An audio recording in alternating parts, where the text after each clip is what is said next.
Hello everyone, welcome to my YouTube channel. This is Sugan Khanna and we will learn today how to install and set up Python on Windows 11. For that, let's start. Go to the Python official website and then go to the download section. And here you will see the latest version of Python 3.13.7. There you need to download it. Once it gets downloaded, run the .exe file. This way, we can set up and install Python on Windows 11. Now, to check whether Python is installed or not, we will type python hyphen hyphen version, and here you will get the version which gets installed on the system.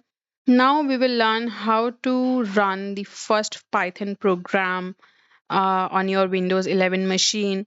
So I had just created a new file with some dummy text and save it as hello.py. Py is an extension for any Python file. Now, in order to run this Python file, we will use the keyword Python followed by hello.py, which is a file name. And this is run successfully.